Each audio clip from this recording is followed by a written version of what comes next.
Hello and welcome to A Woman's Voice. This is a podcast that amplifies women's stories from every corner of the world. Each episode features an inspiring conversation with a woman who break barriers, uplift communities, and conquer challenges. We believe that there's power in hearing your own experiences reflected in another woman's story, reminding you that you're never alone. Join us and learn from their wisdom, courage, and perspectives, and be inspired to make your own positive impact. I am your host, Rose Chastain, and today we have the opportunity to hear from Ulrika. Hi, welcome. Thank you.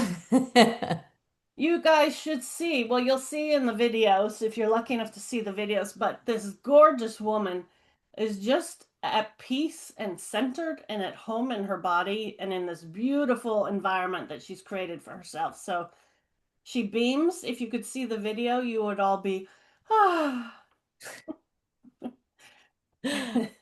So let me tell you about Ulrika and then we'll jump into hearing from her. So Ulrika Engman, am I saying that correctly? Yes, you are Ulrika Engman. Ulrika Engman. She's a certified somatic movement and yoga teacher, expressive arts therapist, and a Halprin Life Art practitioner. Sexy. She was born in Sweden, is a lover of nature, movement, and art. She arrived in Los Angeles in 1991 to study psychology and dance. In 1995, she graduated from the Tamalpa. How do It's I say called that? Tamalpa Institute. Tamalpa. Yes. Tamalpa Institute founded Yoga Journeys, a global travel company that specializes in exotic, cultural, spiritual, movement, and yoga inspired journeys around the world. For the past 25 years, Ulrika has led over 200 international journeys to Peru, Iceland, Egypt, Greece, Sweden, Croatia, the Galapagos, Belize, Costa Rica, Mexico, the Dolomites, Sardinia, Tahiti, Morocco, and more. Ulrika also leads local spa yoga days in the Napa Valley at Solange Resort in Calistoga and teaches annual yoga workshops at the Expressive Institute in Big Sur. You can find Ulrika on Sunday mornings sharing her practice online when not traveling and leading journeys. And when we're done with this recording and it's posted, we'll have the link to yogajourneys.com below. So thank you for making the time to be here for us. Thank you for that introduction. I'm excited to talk with you. Yay! And there's one other piece I wanted to say about this introduction, which isn't in your official bio, which is I met Ulrika through my sister, and you have led, and my sister's gone on many of, or a few of your journeys, anyways, with you. She says you're life changing, Mm. and that she wouldn't be where she is in her life and be able to juggle what she juggles without doing your Sunday practices. And she loves where you think from and how you speak. And so I'm grateful to be connected to you and be able to have this opportunity to interview you for personal reasons, but also because of the gift that you are to women around the world. Beautiful. Thank you. Happy to share. So let's just jump right in. I want to know from you, what is the part of your mission, your vision? What do you want the world to know about your work and what you do and your philosophy? Wow. Well, let me see where I'll begin with that. I know, right? Big Um, question. yeah, it's a great question. The journey that I'm sharing around the world, where it's movement inspired and yoga inspired, but it's also culturally rich. And I love bringing those that travel with me and practice with me to special places in the world. And they represent special places within ourselves.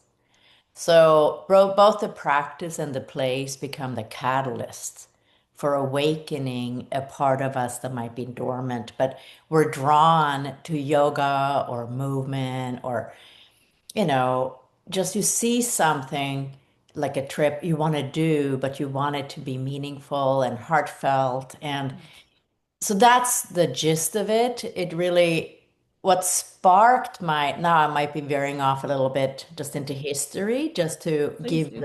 the context Yeah. of what was the seed of the journey.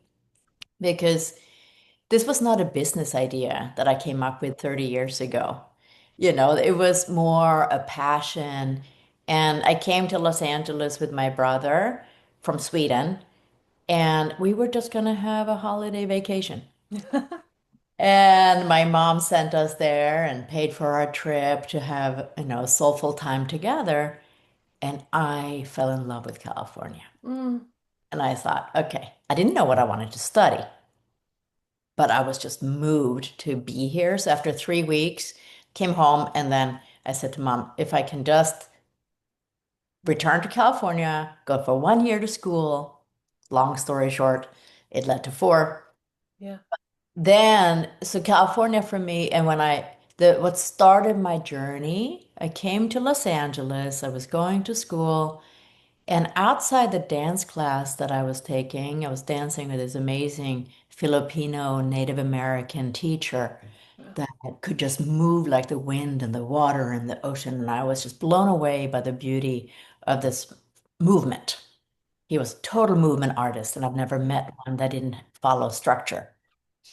And he had put up a photo outside the studio of my then to become my teacher, the Mm, main teacher of my work, Anna Halprin. And the photo was just her face, and it was an invitation to come and study with her for the weekend up north in San Francisco at Tamalpa Institute. mm. It's called Tamalpa because it's named after Mount Tamalpais, Ah, it's Tamalpa. the Okay. sacred mountain in Marin Yeah. County. So her husband built this beautiful movement studio that she started this institute that was inspired from Esalen Institute Mhm, to mhm, kind of coincide during that time. mm, And but be really movement based. So anyway, her face spoke to me. mm, And I saw it and I went right into my teacher, Kai Ganado, and I asked him, I said, who is that woman? mm. Wow. Uh-huh. And he said, oh, that's Anna Halprin. Mm, I said, I feel like I should meet her.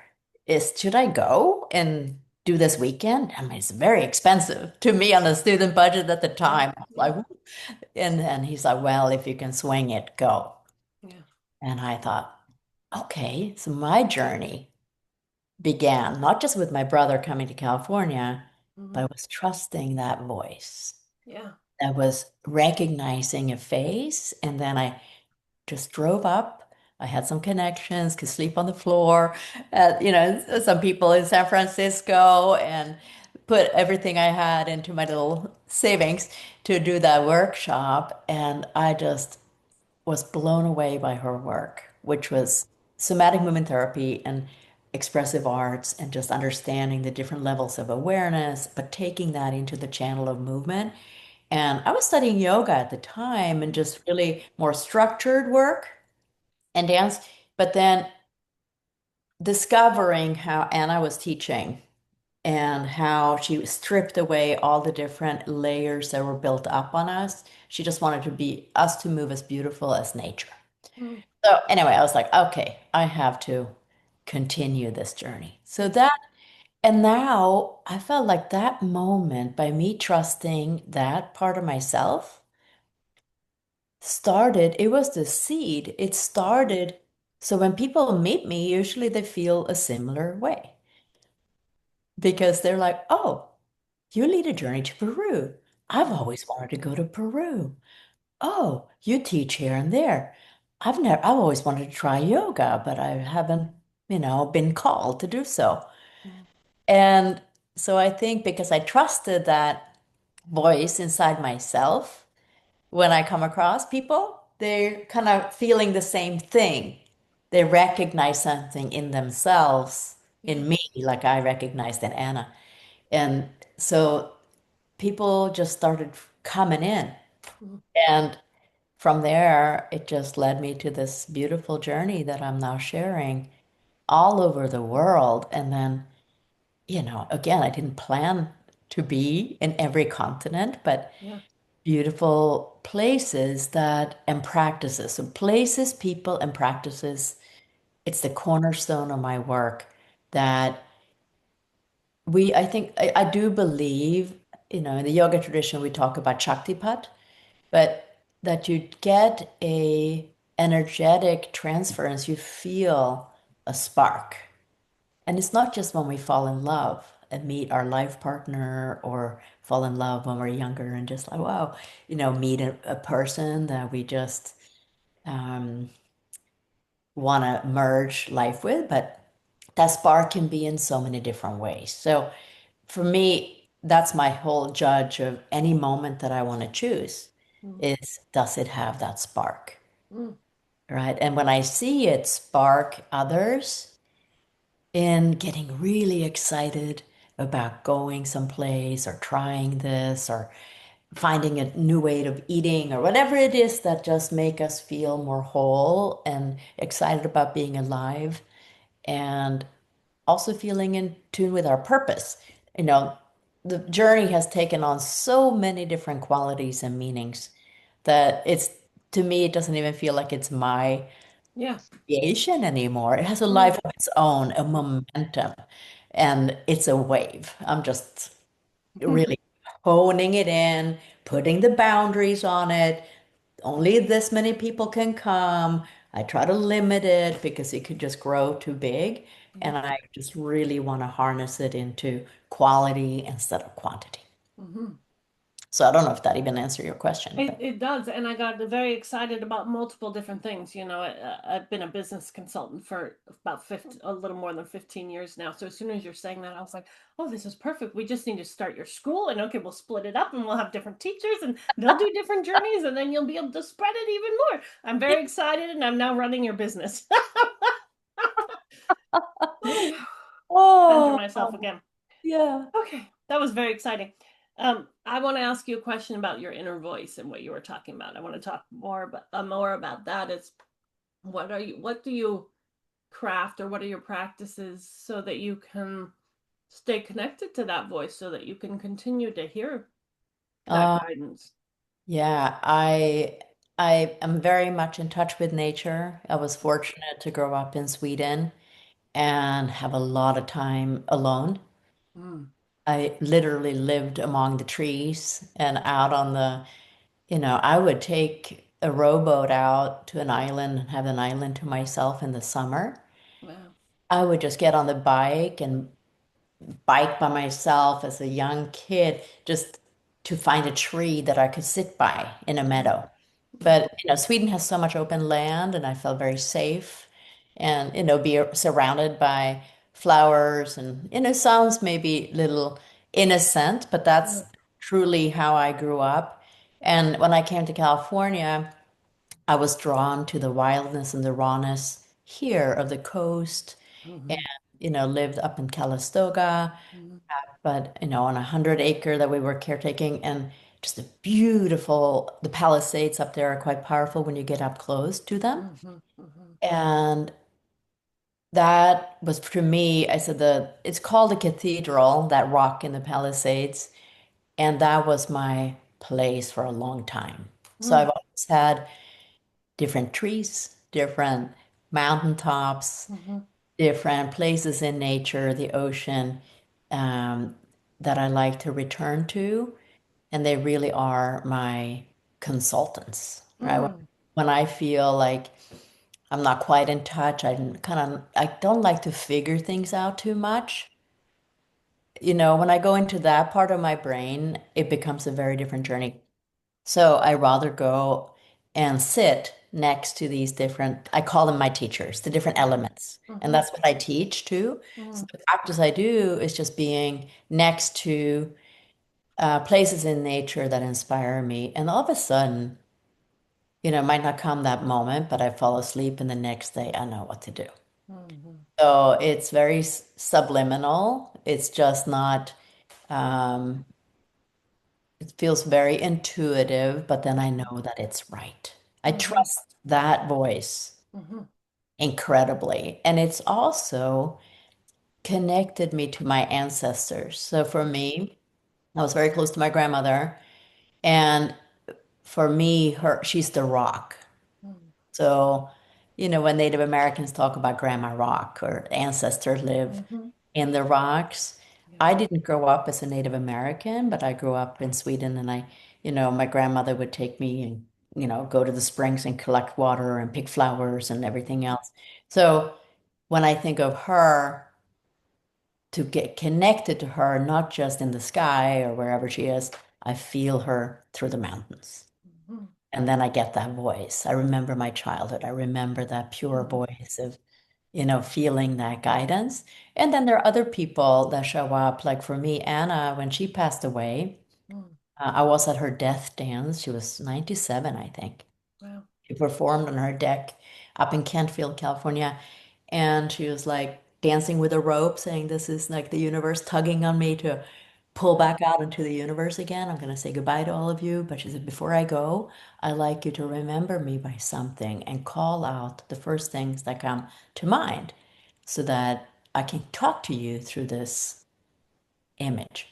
And I called out Raven. Mhm. Now, of course, when I'm teaching at Esalen, teaching at Mhm. different places, last time I was teaching at Esalen, a raven came in the Mhm. tree outside and then he came picking on the window. And everybody looked up in the work. I had like 50 people in the workshop. And they looked up and they're like, "Wow, there's a raven up there picking on the window." And they distracted the class and I laughed and I said, "Yeah, that's my teacher." So there's so much humor, in these things. And so I do listen. Those are the practices, right? Listening in nature. And then I love breath work, Mhm. different breathing exercises that I do to center myself. I Mhm. work with, oils. I always have an oil, even now before the talk, Mhm. essential oils, but they're pure, connects me again to the essence of nature. And I call them a yoga in the bottle, Mhm. right? So it just puts me in a certain state of mind. I love that. It bypasses a lot of the noise. Mhm.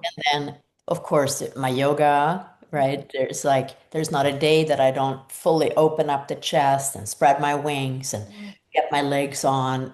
I find it so important. I always feel and teach that you don't just put your clothes on, your outfit on, you put your body on, Mhm. right? When you wake up in the morning and then you just have to kind of, you see, look what animals do. I love Yes. outdoor cats. Stretch. Yeah, always stretching, always Yeah. moving, and I feel the same way. So Mhm. though when I do these things, I find myself yesterday we were in the city and I was so thankful that I live in nature. I really need to be in environments Yeah. where it's quiet. And I spend Mhm. a lot of time, on my own, just quiet and write. I love writing. Mhm. And so I definitely write more than read. Mhm. And so there's a lot that I listen to Yeah. and give myself that voice. And I think I learned that from Anna because the expressive arts was always don't express in words, just draw something. It doesn't have to make sense. Just draw it and then you dance it Mhm. to embody the drawing, Mhm. and then you write your experience from it, and then you can have a partner or somebody you're working with dance your drawing, interpret it their way, and you open up this repertoire. So that's another tool that I use Mhm. that when I'm, needing some more guidance, sometimes I just put out my crayons or watercolors. And Yeah. you go through that, but just it doesn't have to make sense. And then I get really inspired. So Mhm. now I just feel like, gosh, there's so many projects I want to do and different trips and all that and practices to share, but I have to hone in on, it's just choosing the small percentage of Mhm. everything that comes my way and say no to a lot of things. So now it's more the process of discernment. Oh, that's excellent. Yeah. It's what I heard this expressed this way that when you can be fully embodied in yourself, that then it becomes about sorting and discernment instead of looking and searching. You Right. know? So I want to ask you to say more about something you said about putting on your body. Hmm. I know for me and other women that I've talked to, worked with, I'm going to say in this case, especially women, have a tendency to not be in their body very well.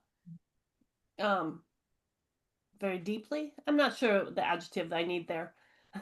They don't fully put them on, put their body on in the morning, you know. I Yeah. know for me, I can be going through my day and, oh, this morning I went to the bathroom and I went, oh, I feel how nice the carpet is. The like I have a little bath mat, you know, Mm-hmm. and I actually was present to my toes scrunching in the material and how lovely it feels, and but most of the time I just walk on it. Mm, And most of the time, like I'll notice, oh yeah, that's my hips. Oh yeah, there's my arm. You know, I don't mm, I don't feel it. I go around most a lot in my mind, or numbing myself from something, which then numbs myself in the body. So we talk more about being in your body and feeling your body, and the benefits of that too. Like why if you're listening to this, is that even an important conversation to bring up? right. Yeah. So your question would be Talk to just to just talk more about that being in your body. in your body. Yeah. Yeah. So um, to me, a day without movement Mm, is like a day without mind or mindfulness. Or mm, but movement to me is very important that it's, and this might be a controversial kind of topic, but just because I don't really believe in movement so much just for exercise, mm, right? Exercise, it can make you healthy, but sometimes I see a mindset that it comes out of a place of kind of being in the body in a way, I don't know, it's a different relationship. mm-hmm. The relationship that I seek to have with my body is a really friendly relationship. And I do prioritize, sleep and good food and plenty of water and without being needy. It's just like a plant needs to be watered. Mm-hmm. I don't like when like the nature around me is not nurtured, Mm-hmm. dying plants or whatever. So Mm-hmm. water, trim, prune, blah, blah, blah. Mm-hmm. It's not just the external, but really work the soil, and that's what it feels like to me with movement, that every part needs to move. Mm-hmm. And we all have a different movement signature, and we all have a different personality. We all have different hair and skin Mm-hmm. color, and we all are, beautiful beings in our own right. And I am finding our way to move that just feel true to us is so important. Mm-hmm. And, I chose to go into the avenue of yoga. My teacher Anna was always saying, don't teach yoga. It's too structured, it's just too whatever.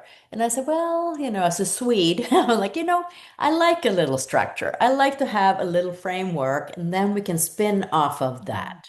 But Mm-hmm. to understand the classical openings of different postures and what they awaken, but then don't hold yourself to it. But then let that be a liberation of your energy so that you can move intuitively through it. So and I find that that is a really interesting concept that it feels very true to me, but it's a language that I understand Mm-hmm. and that I love to communicate Mm-hmm. and to give that, and I give that message in the yoga class or in whatever format of movement that we meet in, to not push, but Mm-hmm. to listen, to move and make it, asana yoga means a comfortable pose, Mm-hmm. release the strain, find the ease. You put Mm-hmm. some effort in there, but just putting your body on so that you're happy living in yourself Yeah.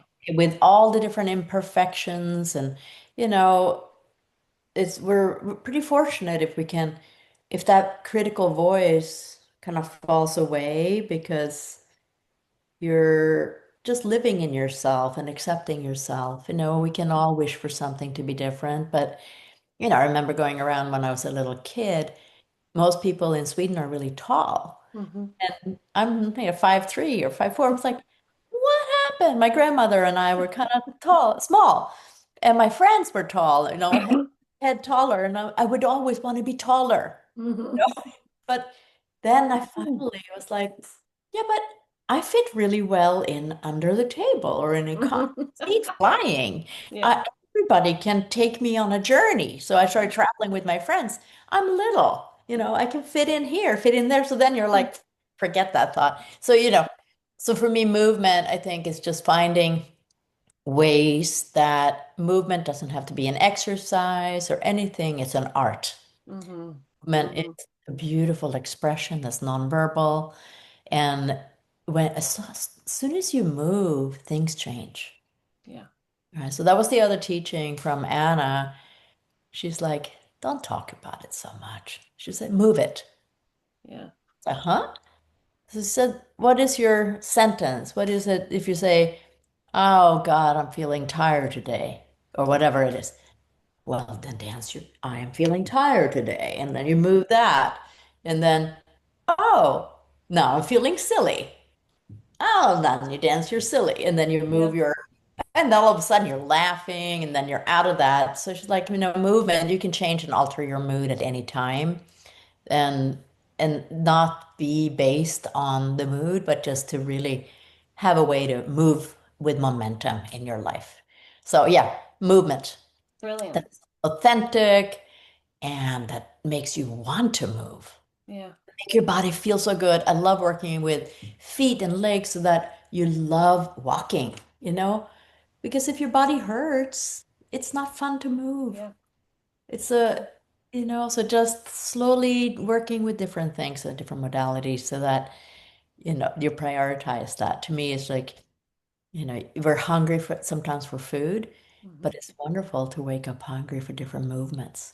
Today, I want to do some Tai Chi. I just want to move my energy. Yeah. Or I want to just go and just shake it loose, or whatever it is that you need to Yeah. do to really see that movement is free, right? It takes much more effort to clean up and cook and feed yourself with food, Yeah. but movement, no one can take away from you, Yeah. right? You have it, it's there. Yeah. I So love how there's so much value in what you said, and there's a few things I want to underline and have you speak more to. So one is about move movement, like when your attention is on what you don't want, then that's where the energy and power goes to what you don't want.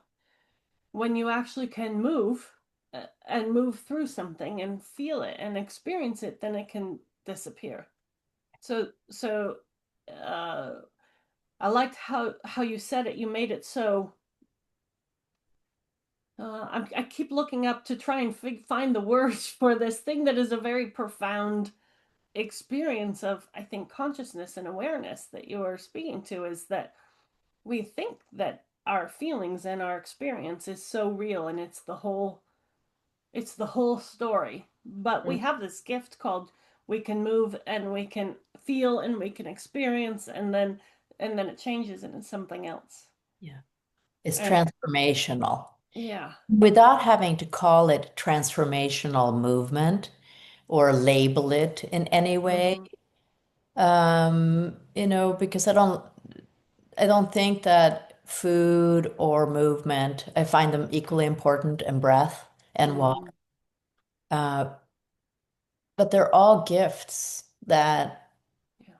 we can utilize to just feel that we have freedom, right? We're not necessarily conditioned Yeah. to believe a certain thing or to follow a certain thing, but that it's something that's very true and authentic, and that you find yourself. Oftentimes, by losing yourself in movement, you find yourself, you find your voice, you find, because you become so real and raw Yeah. with yourself. And Yeah.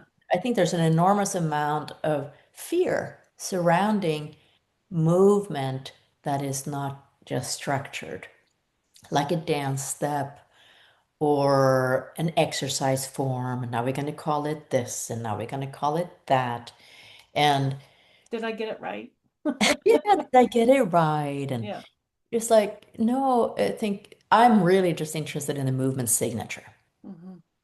Just, you find the movements that empower you and feel really right to you, just like you find hopefully a way of eating and living and that feels really true to you and it doesn't have to look like anybody else. Yeah.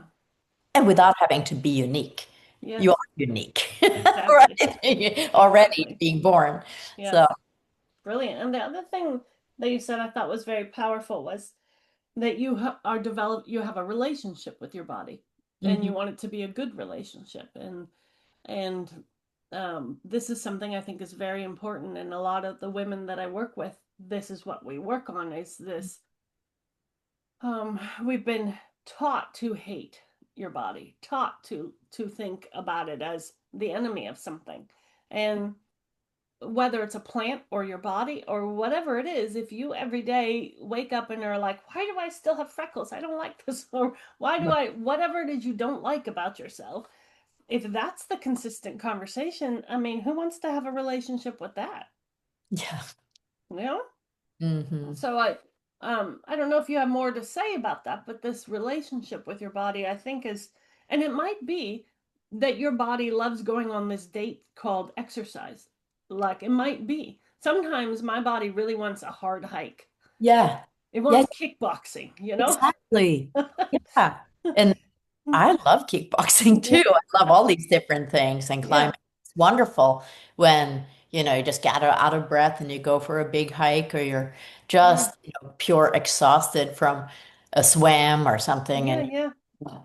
but that has its definitely its time and place. Mm-hmm. And it's just wonderful to be able to engage in that and also have, I think, the freedom of also seeing that movement is something that can be in your life every moment. Yeah. To movement is moment by moment, how you're sitting in the chair, how you're listening, to live in the sensory nervous system. So the sensory nervous system go from your hands and feet to your brain. So it's the feedback that you get from your body. It's Mm. the brain telling the body, oh, go and do this, do and do that, move your arm like this, Mm-hmm. swim faster, you get all these commands, go lighter on your step, align here, stretch up, do that. But the sensory nervous system doesn't have a word, it's a sensation. Mm. So you pay attention from a whole different end of the spectrum. Mm-hmm. So from head to hand is a different awareness than from your hand to your head. Mm-hmm. So you're like, oh, pause. Okay, listen with my hands, listen with my feet, listen with my, Mm-hmm. and then you start kind of feeling yourself. But again, I see that that's how I've been trained in Mm-hmm. in the somatics field. Mm-hmm. Mm-hmm. And that piece, I think it it puts us so in touch with our inner body Mm-hmm. that the external body is, of course, connected to that. But I've never wanted to just look good. I find it very important to truly feel good Yes. and then have ways that I had to tweak for myself to feel, you know, authentic, confident, comfortable, honest, standing in my truth of what I feel and, being as peaceful of an offering in the world as I can be, because when I feel like I'm really grounded and clear, I can present myself into the world in traffic or in grocery line or wherever I engage with strangers. I prefer smiling. I do smile a lot. Yeah. And sometimes I'm like, oh, they're not smiling back. It's okay. And I'm in my own little world. Yeah. But I really, it's a choice. Mm-hmm. And I know that if I couldn't find movement, I don't even know what it would feel like to not, Mm-hmm. you know, stretch my neck each day and get into different parts and it can be a private conversation, right? Mm-hmm. It's for nonverbal communication with yourself Mm-hmm. and just having that solo time of just, sometimes I learned a lot from my grandmother. I was thinking, she just popped into my mind. She would, my mom was busy working and she was always be the one when I was little to pick me up from school. And then as soon as we came home, she had groceries in her hands, everything. And then she said, now leave me alone. I'm going to put the legs up the wall. And her skirt would fall down. And I go, oh, Grandma, why do you have to do this? Every single, you're mortifying when I bring my friends home. Can you just wait for a moment? And, Mm-hmm. um, but she's like, I just need my time before I start making dinner for the family. And so she knew that. And I thought, wow, she didn't know the word for yoga. Mm-hmm. She didn't have, she was, she was born 1906, and in Sweden, there was no yoga studio when I grew up, Mm-hmm. period. I went cross country skiing, and you went running in the woods and Mm-hmm. orienteering. Mm-hmm. You go for a walk, you know. But I think my grandmother was definitely a Yeah. yogini, in if we now label it as such. She biked everywhere, she walked everywhere. She didn't have a driver's license, Yeah. but she would stretch and do her thing. Yeah. And then she's like, okay, now I have kind of put my body on. Now I can handle the family. Mm. Now I can cook and I can do my thing, but and you were not allowed to talk with her during that half an hour. That was her. And I think in Italy, Southern Europe, siesta. Yeah. Right? You close the business, you take a little nap, and you have Yeah. lunch with your family. Yeah. We don't live like that anymore in Yeah. most parts of the world, but when in Europe still, oftentimes you just Mm. close shop when it's too hot, and then you go home Yeah. to eat Yeah. with your family, take a little snooze, and then go Mm-hmm. back out. Yeah. Yeah. But that's being connected to your family and your body, and Yeah. you know. So, I Uh, think my message is just really giving that permission yeah. to kids and animals are very much in their bodies. And then somehow we are taught to not wiggle, sit still, Mm-hmm. stop running around, Mm-hmm. stop being so wiggly and Yeah. squiggly. And of Contain course, yourself.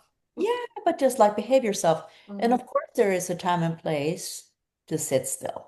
Yeah. And then there's also, it's really nice to be around somebody that's comfortable in their breath and their body. I was always taught that you learn to breathe like your parents. Mm.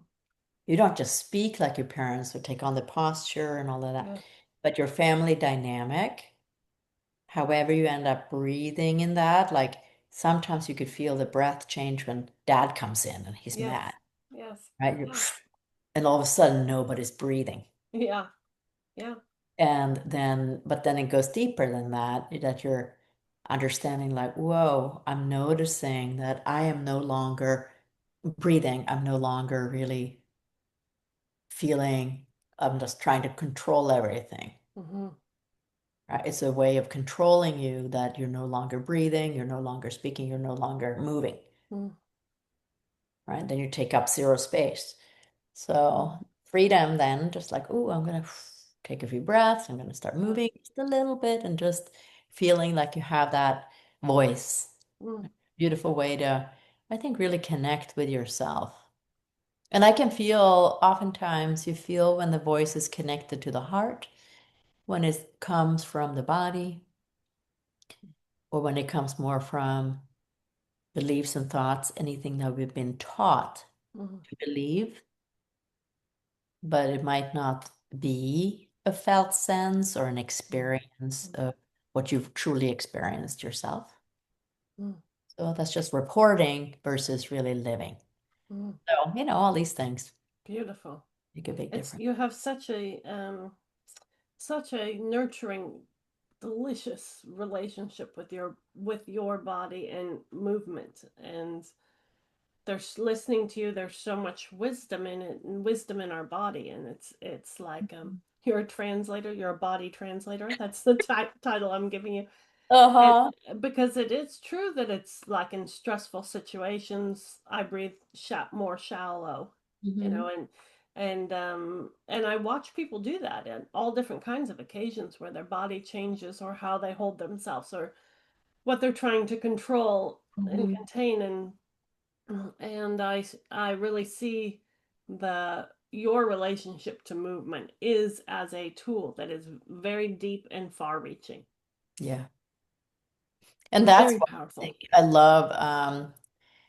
Traveling can be stressful. Mm-hmm. Practicing yoga or going into handstand, or if you do a challenging pose, Mm-hmm. definitely it's there to challenge us and Mm-hmm. feel the fear of things. Mm-hmm. And I love being a safe guide in these situations Yeah.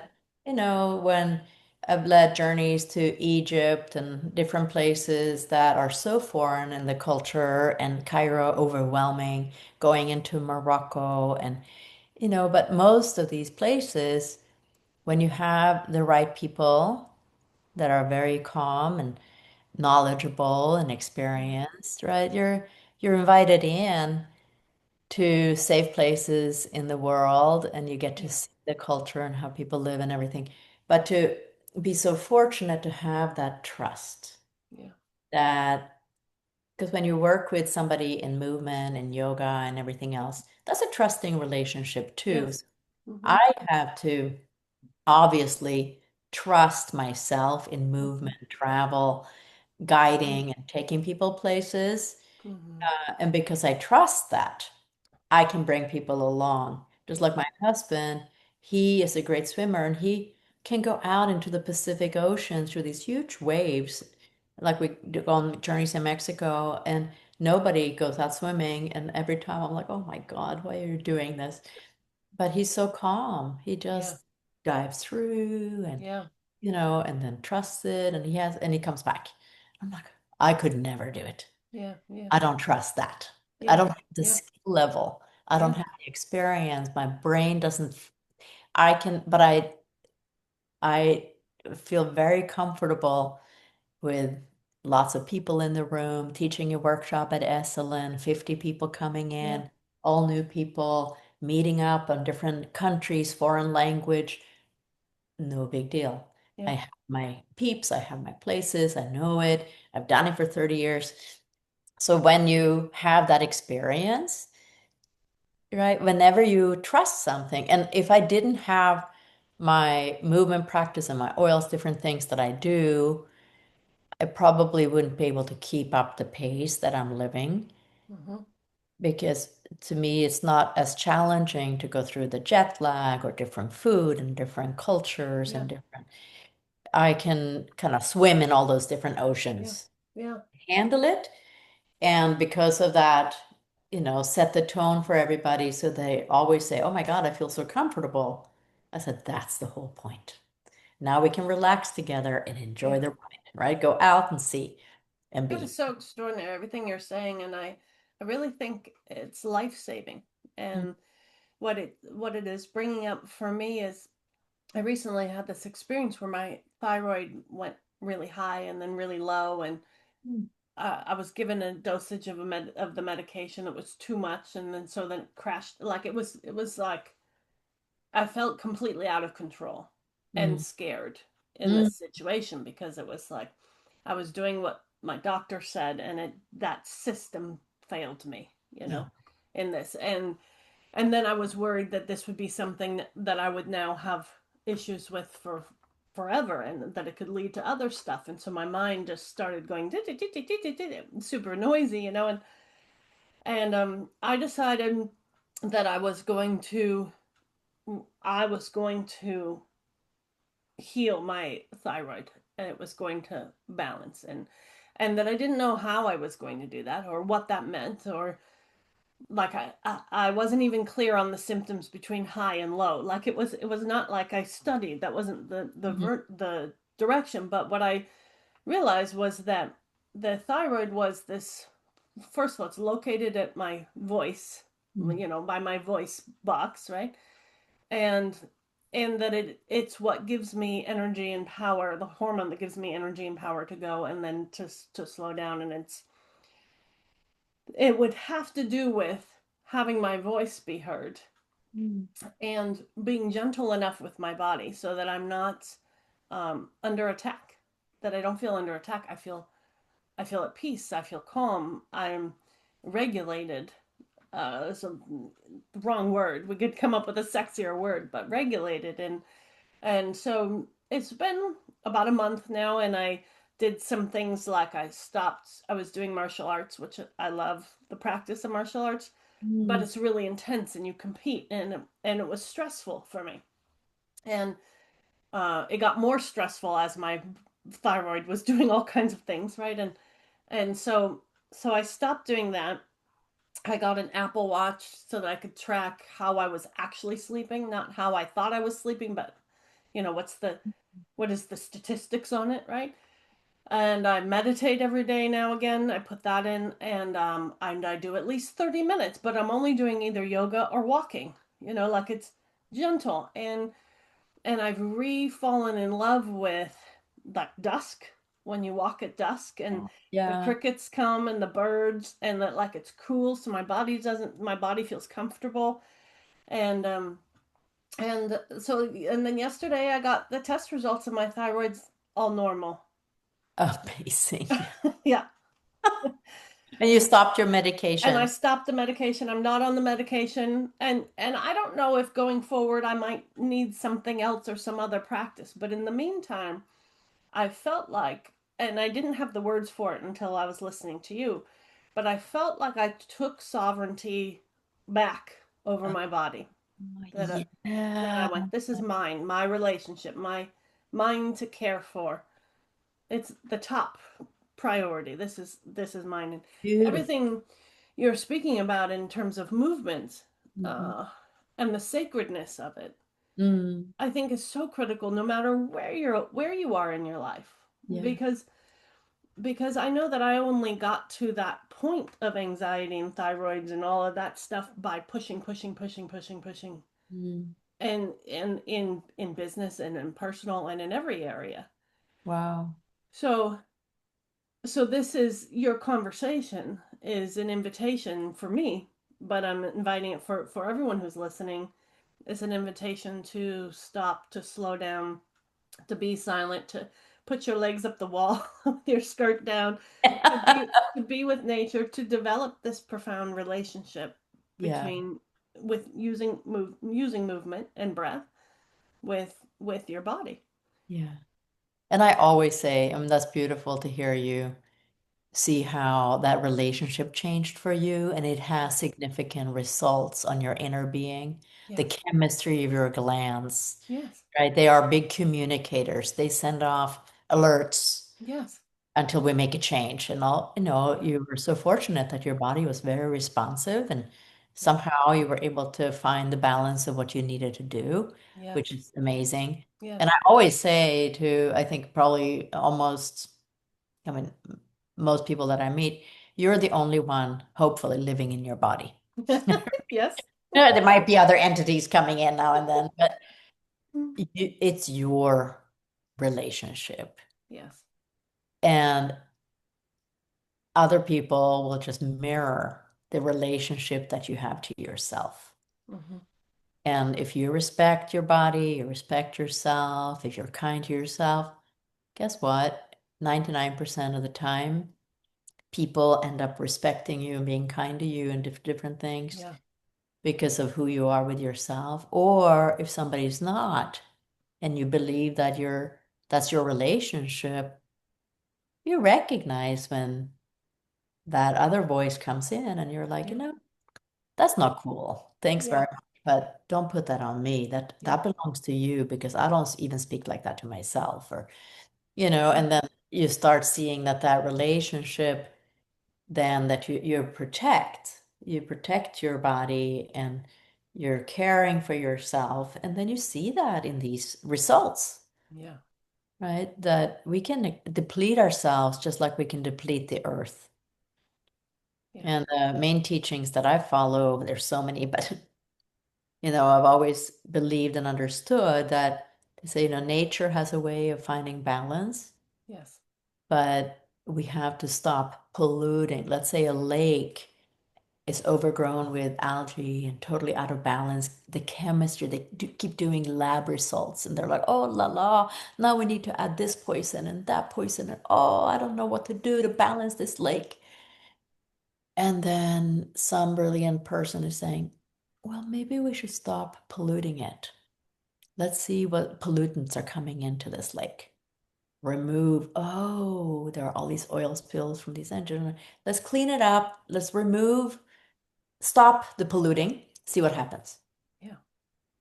It's from this all the studies that I've followed, nature finds a way to then clean it up, but you have to stop polluting. Yes. But nature can balance. I don't know Yes. how. It's magical. Your body was able to balance itself. We don't know exactly how. Right. And how wonderful that we don't Yeah. know it all, you know? Yes. That there Yes. is mystery in this world. I don't know what lights up the planet and how far light year is. Ah, those are concepts. Right. It's so much mystery in the life force, and I want it to be a mystery, right? Isn't that wonderful that Yeah. it's we can't comprehend all these things and Yeah. manipulate everything, but to be in awe, I think there's so many things that, especially when you go back to, in history, I love traveling to places that have been around a long time, and you saw the relationship. Like when you travel to Egypt, for example, just the relationship in Peru to the sky, to the stars, to the Yeah. universe.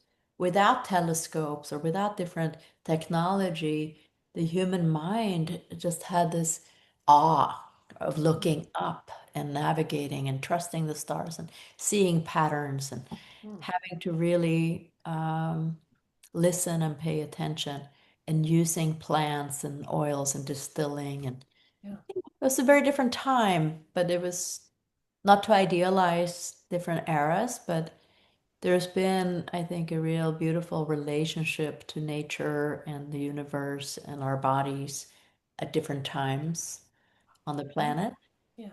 where things have been revered and in different animals. Like the cows are sacred in India and Yes. crocodiles in Egypt and you don't mess with the sacred stuff. And Yeah. then in some cultures, the body is sacred and, Yeah. protected. And yeah, it's amazing what can happen when we tune in. And I think as women, it's so important that we give each other that message because we are the ones that if we do get to be pregnant or have a baby, we are the ones creating a body has been created by a woman. All the bodies on the planet, Yes. right, have been in this container. Yeah. So our relationship that we have to ourselves and how we pass that on to everybody that kind of comes through, it's just so important. I think it's very Yes. close to how we treat the earth and everything else too in nature. Yeah. Yeah. Well, that's profound. Okay, so you and I are inviting the women of the world, especially, but anyone listening, to take on two things. One is to experience and be present to the wonder, the awe of the nature, the unexplainable things, and even if you're a scientist who actually knows the name of the chemicals and how it works and all of that stuff, there's still the mystery of your heart, what it feels, of how I don't know how a sunflower follows the sun. Mm. Amazing things like that in nature. So take a moment to be in awe and wonder about what's in the universe. And then the second thing is to really start to develop a good relationship with your body and Mm. using movement and breath and awareness. Take the time to do that. But date your body in a nice way. Be a good partner. Not a Yeah. crappy partner. That was beautiful. Ulrika, thank you so much for all your time and wisdom and sharing your heart with everyone, because that's clear that you're sharing your heart Mm. in your words. Um, Yeah. will you please tell people how they can find you and how they can go on your journey, be on your mailing list? Yeah, so my website is really the best place to reach me, and that's yoga-journeys.com. So remember that little dash in the middle. And Journeys is Journeys. Perfect. From there, you have my contact. I love getting back to emails. Usually you get a response back from me within 24 hours, unless I'm flying someplace but I do love this relationship. Mm. Yeah, so connection is very important to me to be connected to myself, but Mhm. also be connected to the people that really seek this experience. Mhm. And so that's kind of I love being that conduit. And Mhm. and then online on Sundays when I don't travel, I do a Zoom class that you can either do live or you can request a recording if you just want to try out different things that I teach. And it's different. The one thing that I hear from everybody all the time is that how I teach is that it's never the same class twice. So of course, different postures will repeat themselves, but how they're explained, how they're presented, how they put together, it's a different experience. So I work with the Yeah. foam roller and yoga and everything else. So anyway, I loved your class. I highly recommend anybody to either go on a journey with you or Mhm. at the very least go to one of your Sunday classes because it was fabulous. Yeah, and if you're in California or Northern California, I'm in the Bay Area. I live in Calistoga, Napa Valley, so you can come teach the yoga days there at Solange Resort, which is beautiful. We do spa yoga days. Get in the water, the geothermal water. Mm. Iceland, Big Sur, I teach workshops there twice a Mm. year in the spring and in the fall. And I've done that. I've been Beautiful. on faculty with Iceland for probably the last 25 years. And then Beautiful. I do about 8 yoga journeys internationally all around the world. Wow. Keep changing too. So get on it Excellent. when you can. Okay. Thank you. Thank you so much. And everyone who is listening, thank you for your time. We appreciate you. Go out and be amazing and stay tuned for the next amazing woman we interview. Bye for now. Bye bye.